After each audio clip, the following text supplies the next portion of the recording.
So I'd like to call this meeting to order, the July 24th meeting of the School Building Committee. Do I have a motion for approval of the minutes? Great. Can we try that again? I'm sorry. I see Kathy. Thank you, Kathy. And a No, second. Chris, I just had a correction. Oh, did you? Good. Unless my grandmother voted to second the adjournment, I think we need to correct that. Okay. Mary Ward was my grandma.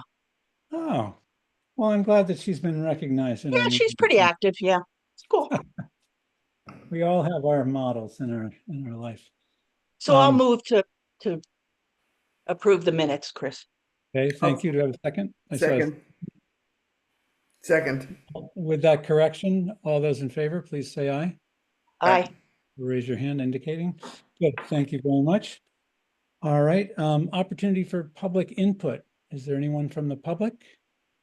I don't see anyone on it's visible from my spot.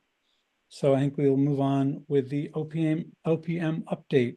Adam, what do you want to tell us about? Good evening, everyone. Couple updates on active projects, as well as just where we're at on the acoustics effort.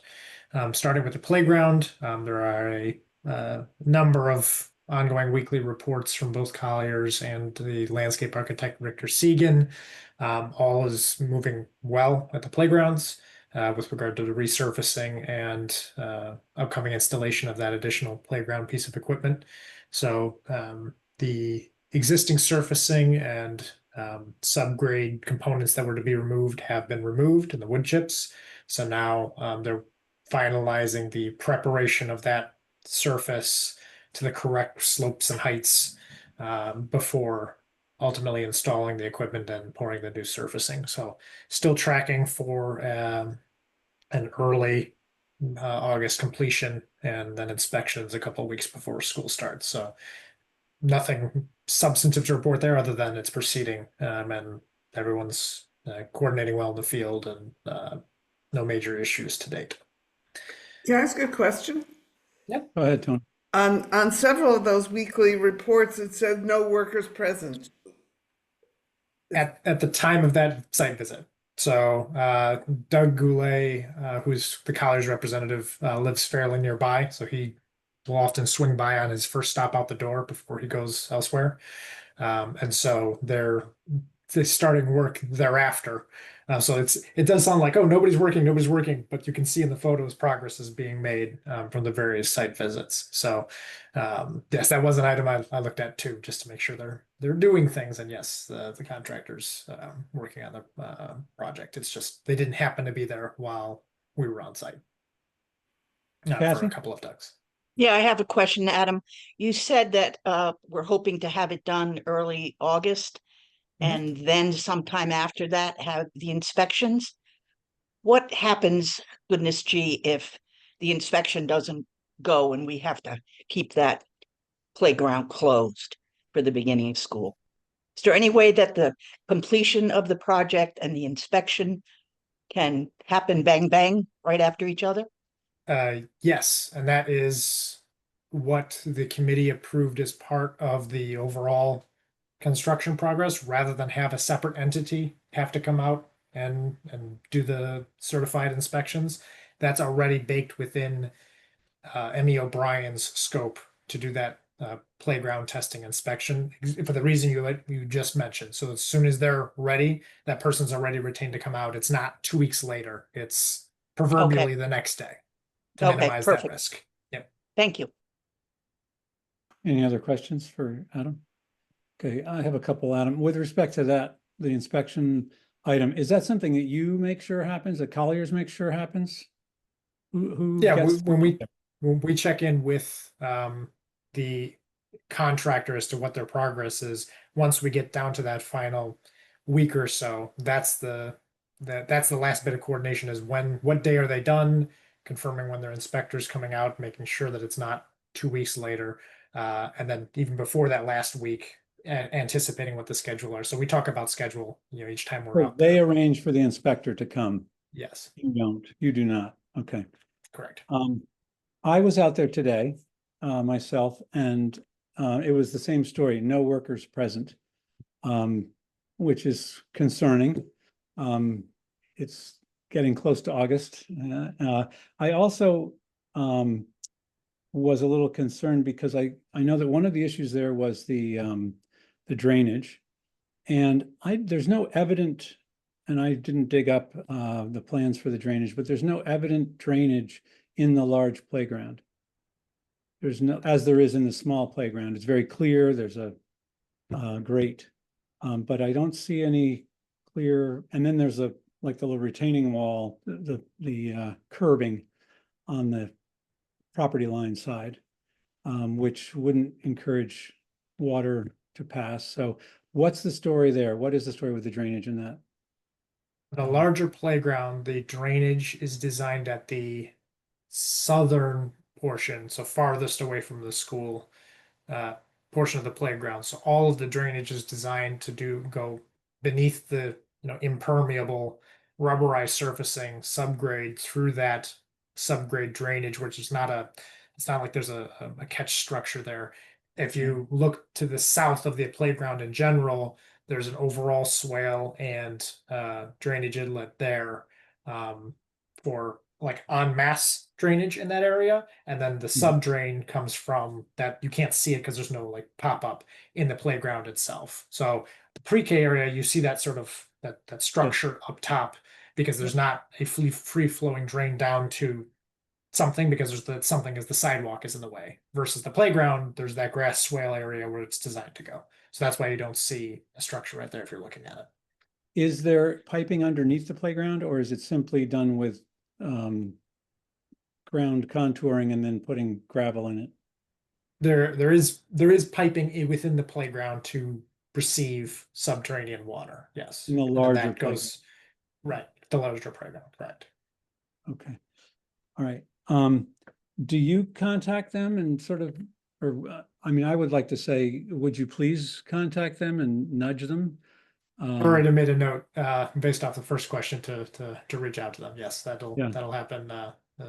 Well, depending how long this meeting runs, it might happen after this meeting still. So yes, I hate to get charged by you guys every time Doug goes over there and finds they're not there. And they haven't been there for the last week. again, I don't think they've not Whatever been it there is. for the week. I can't speak to your timing, but we know they're making progress based off of what's happening. It's just we haven't caught them in real time in the field. But regardless, that's a point I'm making to follow up with Great. them on that. I will say it was remarkable that they got all the wood chips out of there. It was impressively clean wood chips, so that was good.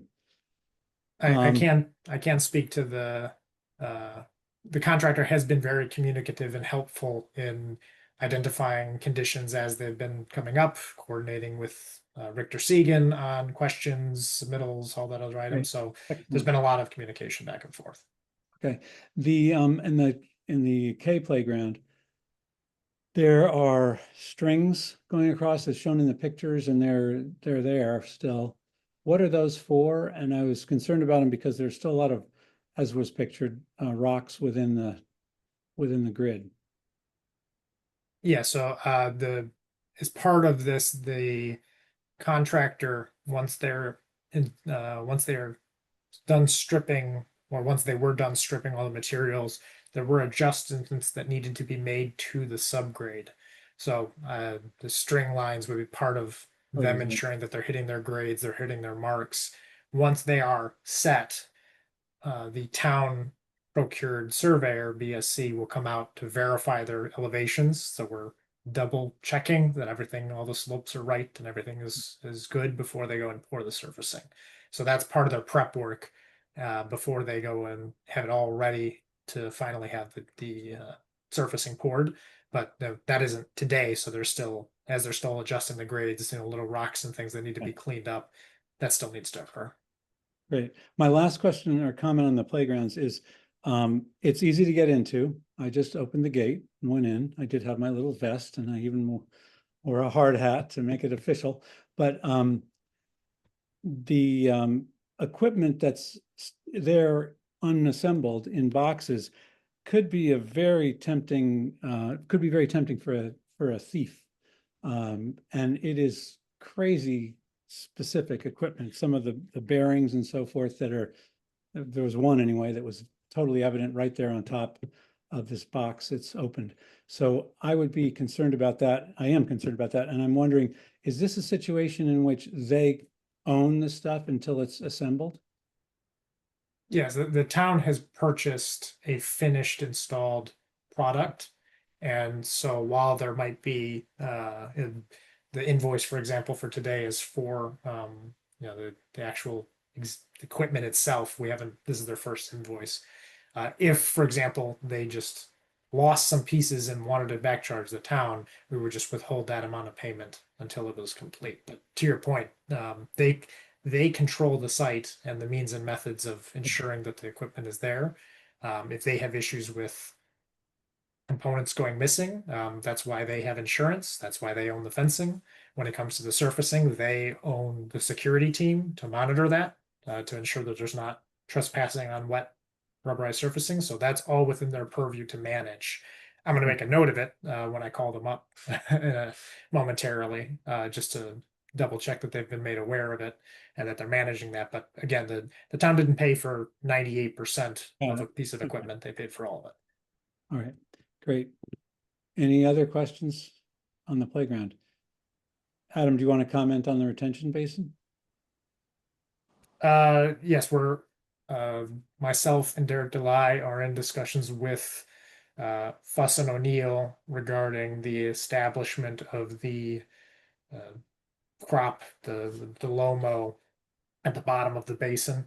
There were some test results that were received from the Yukon Soil Lab, and Fuss and O'Neill has made some recommendations for additional fertilizer and additional specificity on a cover crop to reestablish what's supposed to be there, versus the summer ryegrass kind of temporary installation that was made. So that information just came through yesterday or the day before.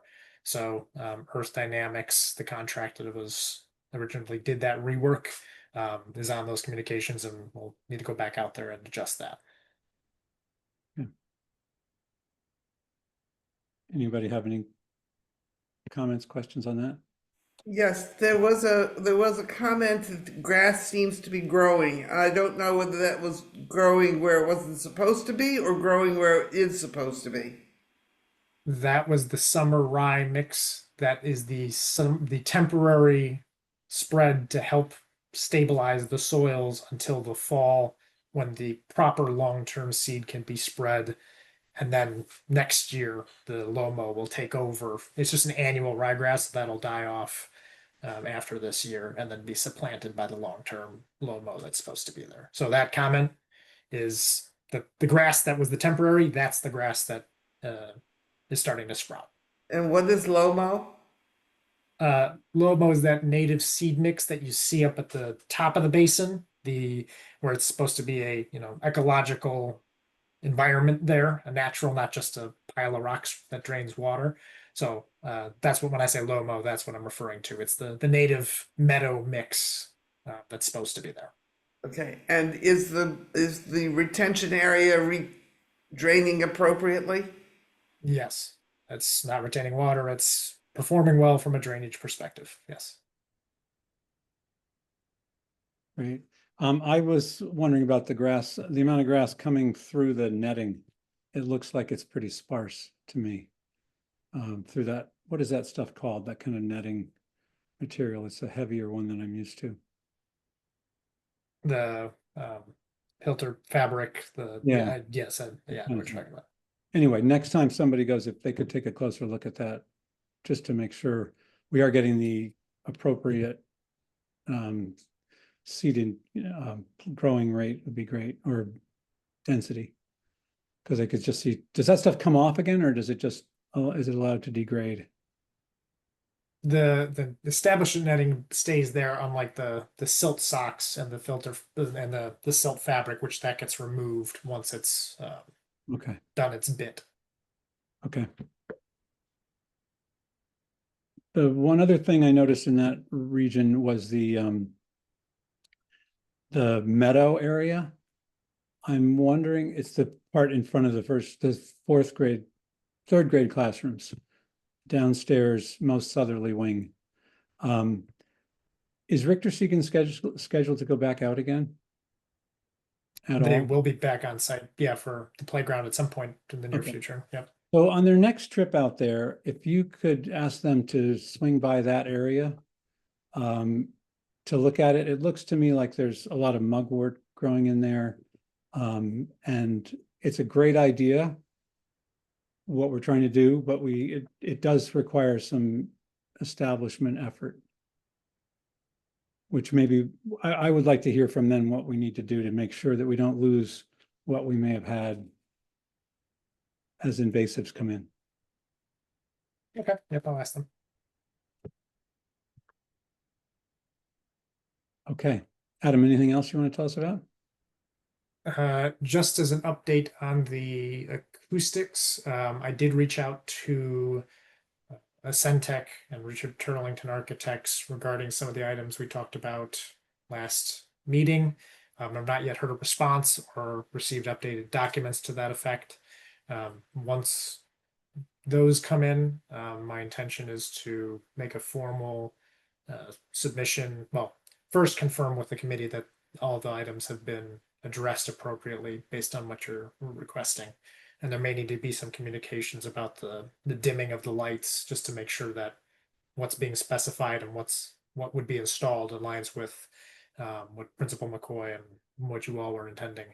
Subsequent to that, submitting the documents to the building official and fire marshal for formal approval. I did send them to them as a general high level check just for the so if you recall from the drawings, there was that structural letter just to make sure that that was of the form that they were intending, but ensuring that there are no other code concerns before it gets submitted out to bid, and then finalizing the bid documents and putting that on the street. Again, just to kind of summarize the timeline we discussed at the last meeting, the intention is to have the work done next summer. So although there's not a immediate rush to put this out to the bid out to the street, in seconds. Same time, want to keep up momentum, so we're still processing all these. It's just a matter of having a comprehensive bid set to go out for that upcoming summer work. Okay, Chris? Thanks, Chris. I have to say, I really wish that we could have gotten a bid with the sound attenuation materials closer to the ceiling. I totally want to respect what Kate wants and making the room feel smaller. But the more and more we get into this and we see all of the things that are impacted by having to move lights and sprinkler heads and scutcheon plates and all kinds of things, it's a pretty detailed project that we're doing. And I just wish we had had the opportunity to look at what it looked like and felt like in a design form anyway, with having the panels mounted up by the ceiling and not extending down to the degree, because the panels themselves are 12 inches or 15 inches. I can't remember, Adam, something like that. And what that might have looked like and felt like, because this is turning into a bigger deal that will definitely mean we have to do it next year. And I don't know if there could have been a possibility that with a less involved project, we might have been able to get it done sooner. Just saying. Yeah, well, thank you. 'Cause I concur with you on that. And, she's the boss there now. She won't always be. And, I don't know that it's crushing to the children to have a high ceiling. But it does make you wonder if it's, how necessary it is. I'm with you. I think that the simpler, the better, as long as it's effective. And again, I'm not trying to undermine what she wants. I think it's a reasonable request. It's just now that we see what it entails, and the time frame of it, I don't know if there's any reason to think otherwise, but I wished that they had done what I thought we had asked them to do, a Centec, at that meeting where we said, put it up to the ceiling. So that never actually happened. does the committee want me to just ask the question about if the panels were raised to, I'm thinking it's basically like in between the wood bay beams, right? Where it's kind of as high as it can go, so to speak. If that would eliminate the need for the electrical work and the lighting work, because that in my mind um, there's the baffles, and then there's the work at the walls for the acoustic panels to be removed and replaced. But in addition to that, the other big item to your point, Chris, is the electrical work and the coordination and the routing of conduit and all that kind of stuff. Where that's a separate issue that wasn't necessarily part of the acoustic problem of it. It's just a side effect. So I can ask that question if that would eliminate the need for it. I would think it might, but I don't know. Is that something that the committee wants me to pose, knowing that that would start to change the documents and what they were asked to do? So Yeah. Kathy? Yeah, just uh, curious, what would that cost us to have that reeval? Yeah, that's my question. How much is that question? Yeah, Now May- we've got may- more time. It was at least $40,000 for the electrical, just as in my head. I don't remember it exactly. No, I mean the question, just for Adam to just ask asking the the question. Oh, I see. Yeah, Okay.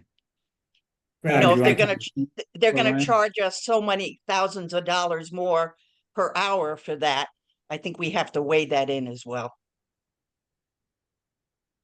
But I- I would be interested in seeing what the cost savings would be, and I'd be very hesitant to think about doing this project during the school year. Nothing comes in on time, and we just don't want to be that disruptive to the educational process.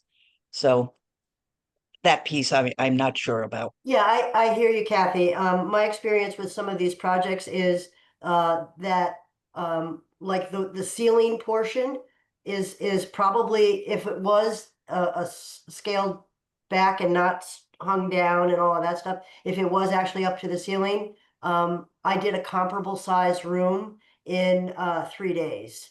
And so you could do at least the ceiling part. I don't know about putting the panels on the walls. And I don't know how much we want to, chop it up. But when you don't have to move all of those electrical things and, all of the wall sconces and the blah, blah, blah, blah, you really do cut it down. And I don't want to, I don't want to second guess Kate's need for it. But as Chris said, she's going to be one owner in a series of many. And we designed a room that had light at the top and glass at the end and all kinds of things that we were happy with when we designed it. And, the architects then gave us good feedback about how that would go. And everything is a learning process. I get it, and I don't want to I don't want to second guess it too much. If Adam, if it's a question that you can ask and get, a $500 answer to, or something like that, I'm willing to do it. If it requires measuring and doing all kinds of other stuff, I guess I'm not interested. Okay. I Ryan? agree. Did I I just see get Brian has his called hand on, up, so Chris? wait. Oh, okay. So there was an earlier meeting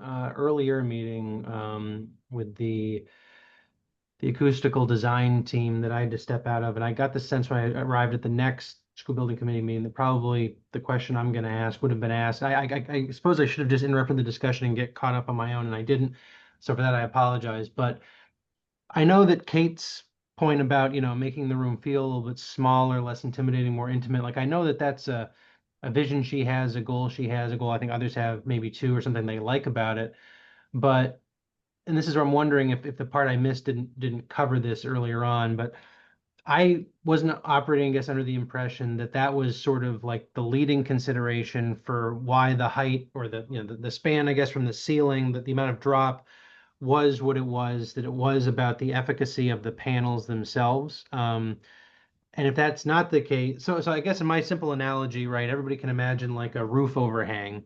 And the closer that roof overhang, like an umbrella, is to your head, the better coverage you're going to get. You put that 100 feet in the air, raindrops are hitting your head, right? And so I would have assumed that they would have, if it was 6 of one, half a dozen of the other, like, oh, the panels are going to work exactly the same way up there above everything that you might otherwise be trying to preserve, that would have been their default thing to do, because they would have tried to have disrupt as little as possible, that they wouldn't have introduced it into where all these additional visual kind of considerations would happen. So again, perhaps this was all very like well laid out, and they said that they were doing this for other like non sort of sound efficacy reasons. It was truly about the aesthetic goals that they were trying to achieve. So can somebody like definitively say one way or the other if they said that, oh no, they'll work just as well higher up? We thought you wanted them down here.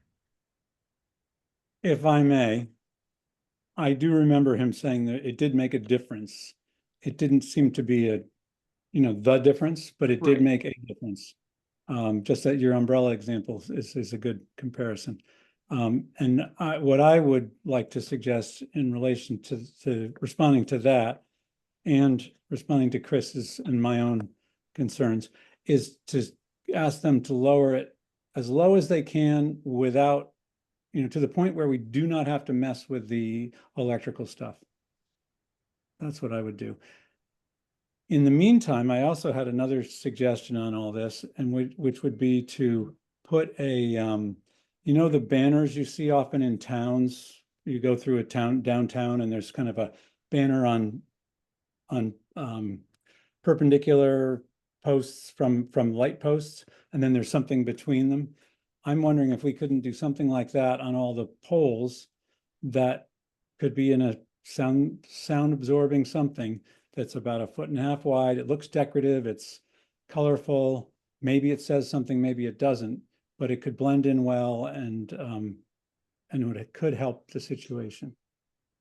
So anyhow, Adam, do you feel like you know what you're being asked to do? I see Tony's hands raised, so I want to Oh, pardon gather all me, the Tony, data at once. Go ahead. Thank you for that. We have come this far to ask them to do a total redesign of the project is truly wasteful. I think we have made a bunch of decisions, and I don't really think we ought to revisit everything. It's like somebody who can't decide whether they want steak or chicken, and they go back and forth and back and forth, and meanwhile both dinners have burned on the grill. Please, let's make a decision and stick to it. Chris Kiefner, I understand your concerns, but I really think we should not ask Adam to go back and start this process from the beginning. We've spent so much money on it already. I personally don't feel he's asking to start from the beginning. I am just saying, take the whole unit. Chris McNabb wants the thing to go way up to the top. I think that would take a redesign because it's a different attachment or mechanism. With my idea, or what I'm thinking of, you're simply raising the entire rig that they have made right now, just lifting it up higher so that it is above the lights, but not then getting complicated by the beams of the ceiling. So what I at least envision, and what I am saying from memory of where the lights are, I think it can be done without an elaborate redesign. So I'll jump in here now with my thoughts on what I've hearing versus questions that have already been posed to Ascentech versus what was in the scope of their agreement for the documents. The questions that I had posed to Ascentech as the result of last meeting, including Collier's review, all of those items, with the exception of the dimming lighting change, which I'll get to in a second, I consider those to be comments related to the scope as shown, related to providing a bid document set. So for example, they called out for removing the lights and using the electric, but there wasn't a comment about providing a cover plate or something. So that seems like it's a bit of a scope miss within the scope of what's already been provided. Please add a note saying, yeah, you got to put a little cover plate over that so we don't have an exposed junction box. that type of a QA/QC item I regard to be as just cleanup for items that were in their drawings. Not necessarily a huge miss, but hey, you need to clean this up so we can put this out onto the street to get a valid bid number and comprehensive scope. Any deviation from the design, including potentially swapping out lights for some that could be dimmed, like we talked about, raising or lowering the baffles to potentially exclude lighting, regardless of it being simple or different, that still would incur time on their end to change the drawings, shift the thing up, delete all the notes about electrical, reprint the drawings. That would be a change to the notion of the multi-step process that we've done, which was what type of product do we have, do a study, then have a couple options, pick an option, define how high you wanted it to be, and then finalize drawings to that effect. So any change to the scope of the drawings, not just cleanup QA/QC type items, I would expect to be a change that they would want to be compensated for, to update the drawings for a change in design direction, to Tony's point. The extent of that might vary wildly depending upon what's asked of them. I can ask a question, and the answer might be, you need to pay us to answer that question, or it might be, yes, we think we could do it, but you need to pay us to study it or update it. That's free, so to speak, for the exception of just the time to ask it. But that's where I think the committee should agree upon how to approach it, because we can evaluate changes that may be preferable. If you put it to the ceiling, maybe we can eliminate the lighting, and maybe it still doesn't impact the sprinkler head dispersion, and you achieve the acoustics. And maybe that's worth paying them some money to update the documents for a simpler project. But if I were a Centec, and just in fairness to what's been the process so far and what's been contracted, that is a change to what the scope is. Okay, Rich? And then I Chris. couldn't find my little hand icon.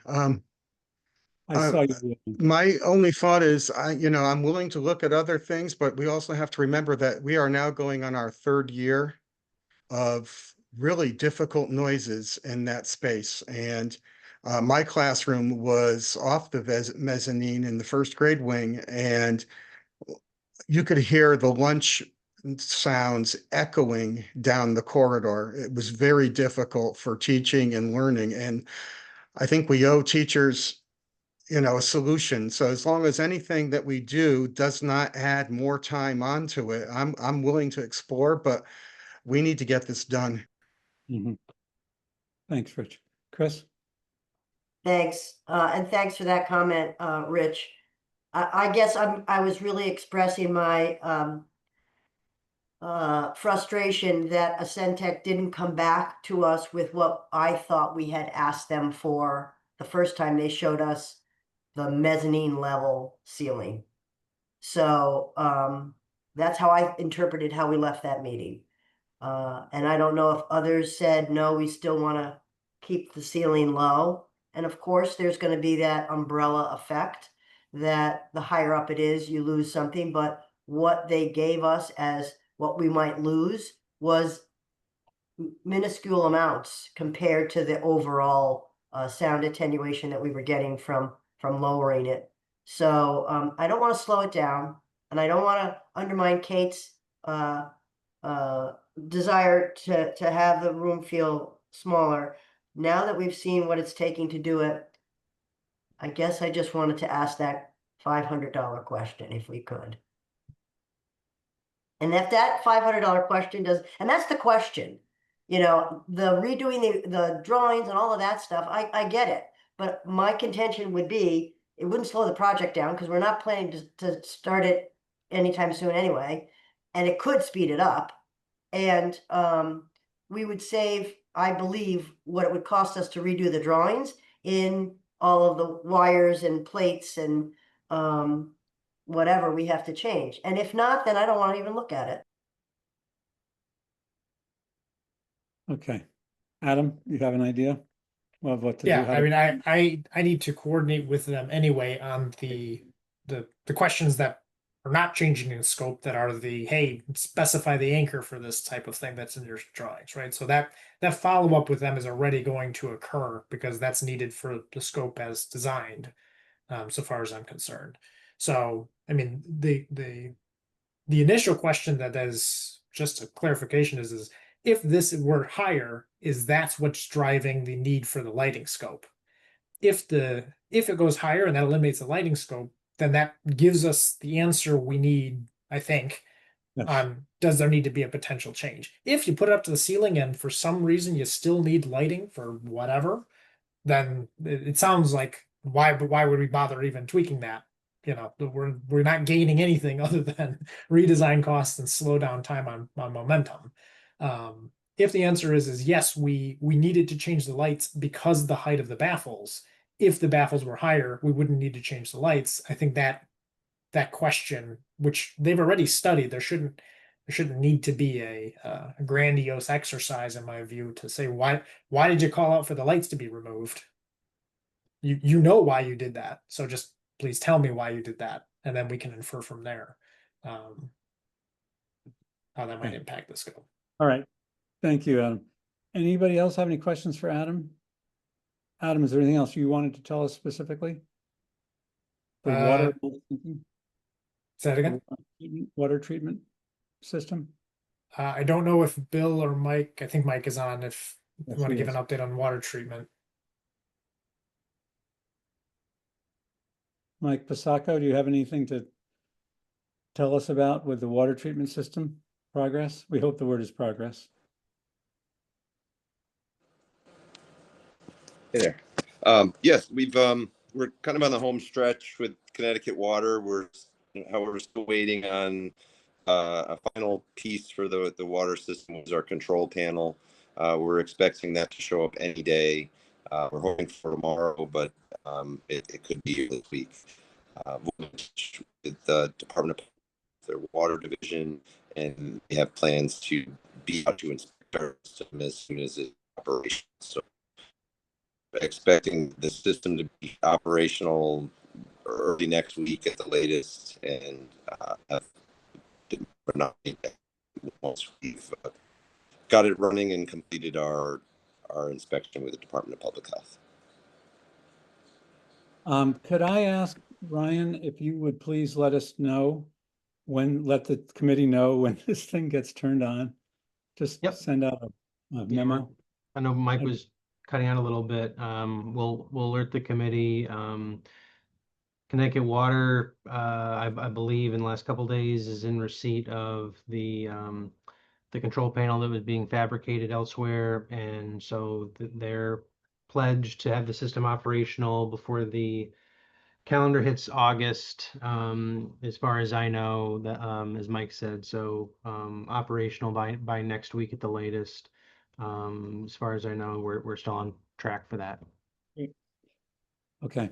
That's right. Anybody have any other, rather, Adam, is there anything else you need to tell us about? No, I think that covers it. Okay, Kathy? I would just like to thank Adam for his patience with us as we go through this process. Really appreciate it. Probably want to stand up and go heck sometimes, but so just thank you.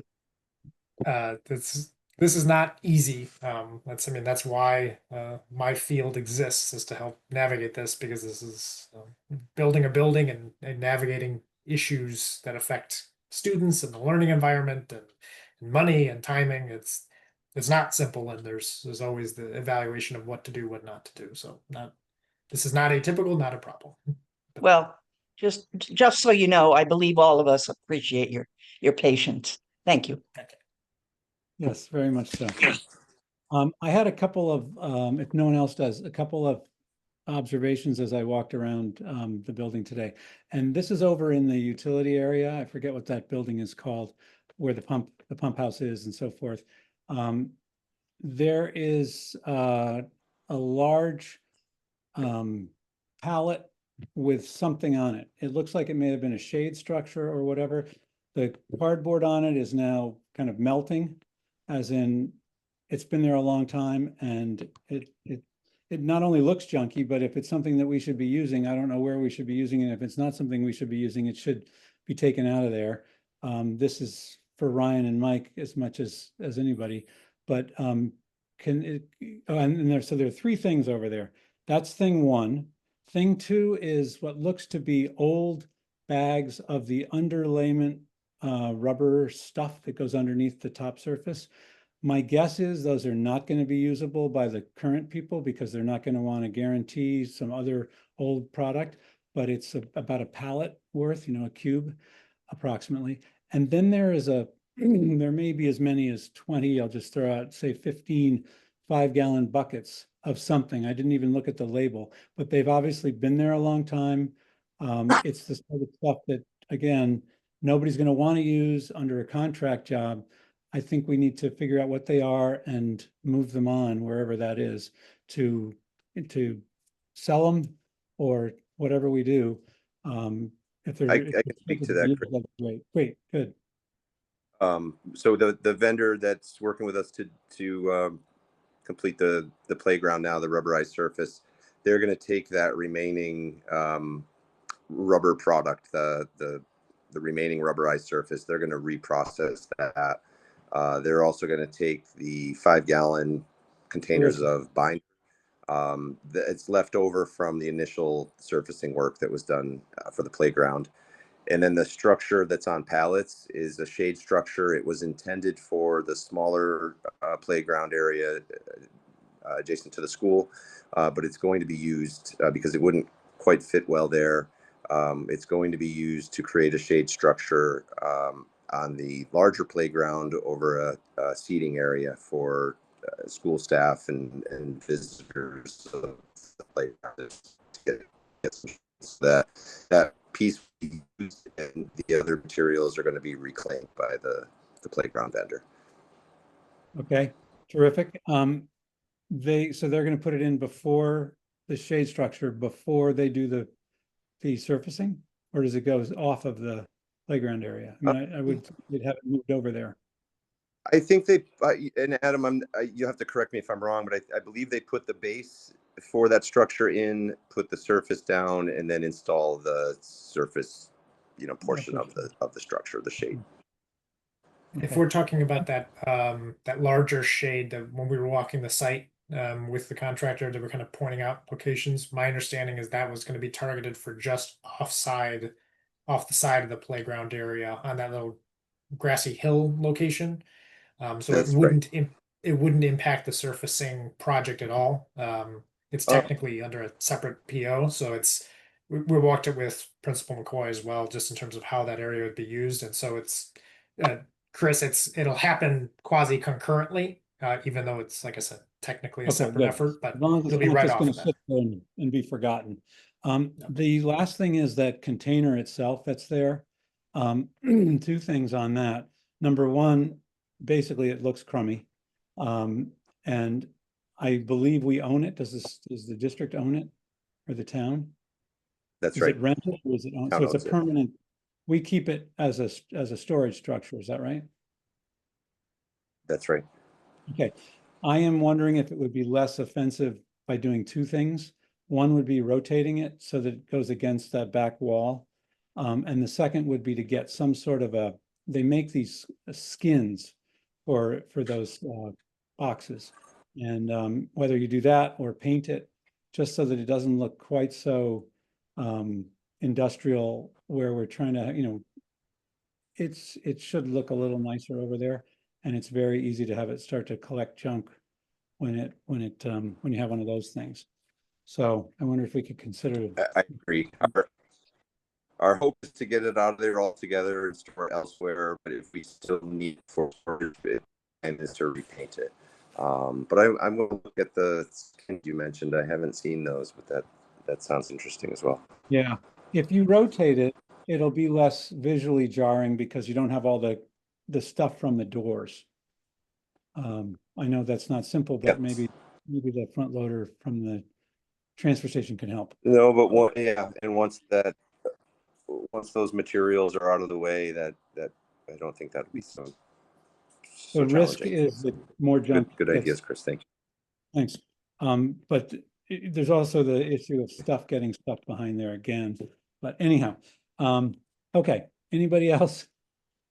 All right, great. Some project invoices, Adam? Chris, looked like Yes. Rich had his hand up. Oh, pardon me, Rich. Thank you. Thank you. Yeah. So I just wanted so will there be another shade structure for the pre-K kindergarten playground since the other one's being moved?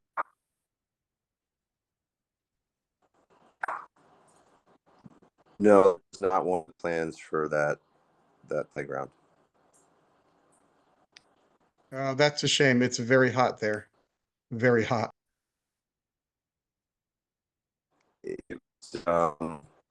We couldn't existing structure in place that unfortunately the footings interfered with the extension wall, and also clearances over all of the equipment itself that we have to conscious of. So it was very difficult to place a structure in that small area, unfortunately. Perhaps we could look at other options like sail shades or things like that to create some shade in that space. Mhm. Okay. Thanks, Mike. Anyone else? Great. Okay, Adam, project invoices. Yes, I'll throw those up on the screen. So this month's invoices, Centec. So I had sent a note to you all separately just with regard to their invoices, their invoice as submitted versus what's listed here as the amount for approval. Essentially, this invoice for 24,000 would take them to the completion of their services. As I kind of noted earlier in the meeting, I think there's a few cleanup items, nothing drastic per se, but some of those confirmations we discussed last time about the anchorage and the escutcheon plates and some of those QA/QC items that I think need to be revised as part of the scope as assigned to them already. So in an attempt to be cognizant of the fact that the drawings are, largely done, I took a stab at listing the value as half of their invoice, which would leave 12,000 left. But again, that's obviously a committee decision on how the town wants to proceed with that invoice, but that's how it's presented here. Collier's monthly invoice, Fuss and O'Neill, as part of their basin work for the post-installation inspections and the test that was requested by town engineering. Emmy O'Brien, who's a playground contractor, for the equipment itself that you see on site for 42,000. And then Richter Segan for their ongoing services for playground surfacing and doing their inspections and observations in the field. So the total as proposed for this invoice packet, 62,346.10. Okay, the motion is on page 23. Does anyone have any questions about this they'd like to ask Adam? I would like to say, I think your 12,000 versus 24 is appropriate and a good idea.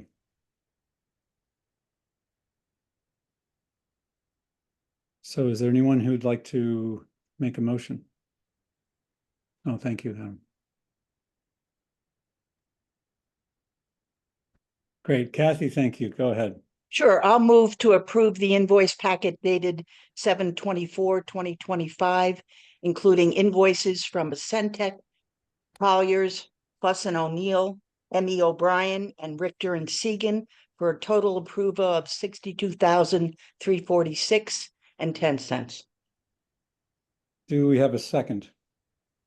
Great, I saw Chris's hand first, so Chris McNabb seconded. Any other comments or questions? Great, all those in favor, please signify. Terrific, it looks like it's unanimous.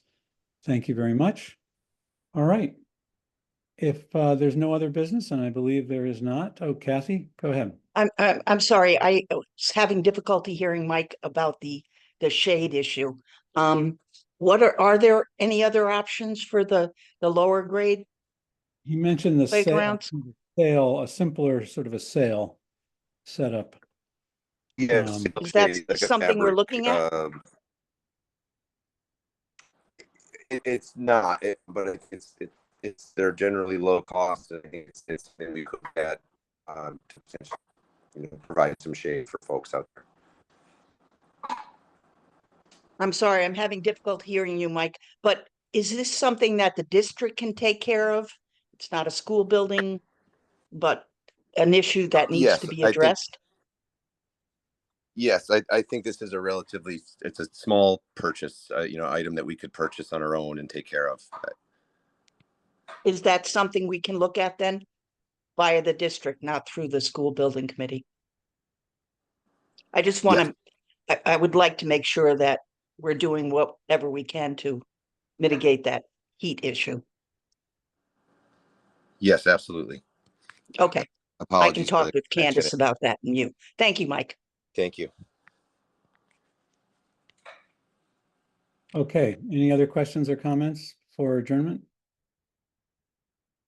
All right, being none, do I have a motion to adjourn? Tony? And a second? Chris? Great. All in favor? Terrific. Thank you all very much. Thank you, Chris. Great job. Thank you. Thanks, everyone. Good night. Night.